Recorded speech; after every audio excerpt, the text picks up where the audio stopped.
Bagé, e como é que fica agora Grêmio e Inter, depois de Gauchão, às vésperas de Campeonato Brasileiro e com Libertadores a mil para os dois times? Pois é, Cris, eu quero começar falando justamente do Internacional e mandar um recado diretamente para o Odair da ideia que eu imagino para que o Internacional possa jogar com um pouco mais de fluidez, para utilizar um termo que o Tite na seleção brasileira utiliza bastante. De que maneira que o Internacional vem jogando? O Internacional vem jogando na frente da linha dos zagueiros. O Internacional tem o Dourado, postado logo depois dos zagueiros, mais centralizado. E aberto um pouco pela direita o Edenilson, porque o Edenilson faz a jogada muito mais vertical do Internacional, dá um pouco mais de ritmo em função da capacidade física.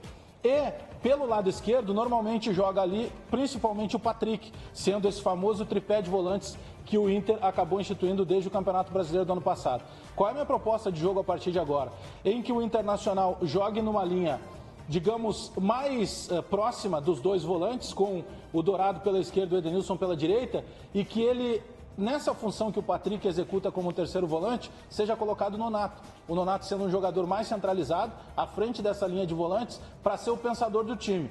E joga para frente, eu não estou tirando do time o Patrick, eu estou tirando do time o Potker. Eu jogaria, por exemplo, na linha de volantes com o Rodrigo Dourado pela esquerda, o Edenilson pela direita, o Nonato bem à frente dessa dupla de volantes, o Guerreiro como centroavante, aberto pela esquerda, à frente dessa linha de volantes, o Patrick para acionar a jogada de profundidade com o Iago, e aberto pela direita o Nico Lopes para proporcionar a jogada de profundidade e o avanço do Zeca. Então mudaria uma peça fundamental, na minha opinião. Eu sacaria do time o Potker, adiantaria o Patrick para ser praticamente um atacante, um meio atacante pelo lado esquerdo, e colocaria o Nonato para acionar essa bola na frente da linha de volantes, transformando o Internacional um pouco mais técnico, fazendo essa bola chegar com um pouco mais de qualidade para o Guerreiro.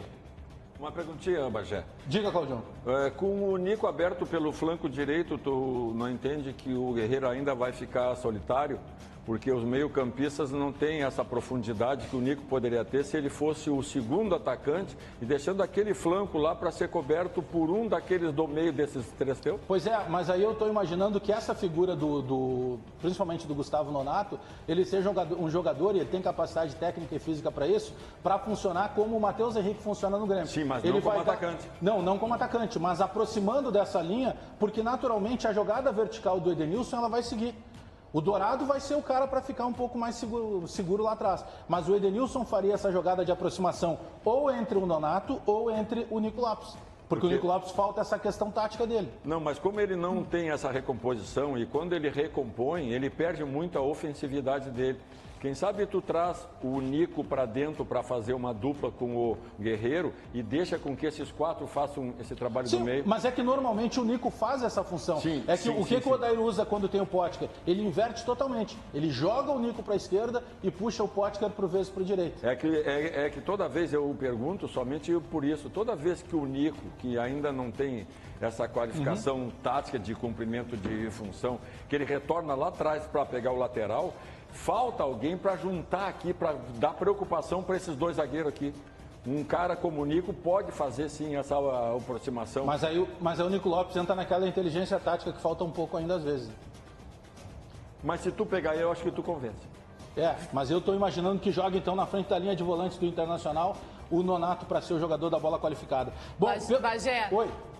Diga César Cidade Dias. Ô, meu. Vai, Alessandro. D'Alessandro não está no time. Não.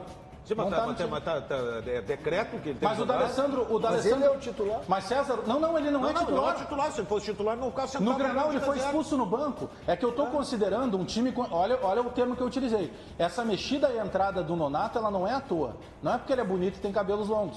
Não, é que o Nonato dá intensidade. Ele não é, né? Ele dá intensidade e aproximação. Eu estou procurando uma vaga no Inter pro Nonato sem tirar o Patrick. Porque o Patrick, na minha opinião, é mais fundamental do que o Potker. Bom, vamos voltar para o lado agora da prancheta e falando um pouco do Grêmio. Eu deixei aqui propositalmente virado um jogador. Esse jogador aqui até o ano passado no Grêmio era o Ramiro. Era a função da extrema-direita no Grêmio. E de que maneira que o Renato vem tentando compensar? O Montoya foi contratado para essa função. O Montoya é um jogador que não tem a profundidade do Ramiro, mas o Montoya é um jogador que guarda a lateral direita quando precisa avançar o Leonardo Gomes. Mas o Montoya não vem jogando.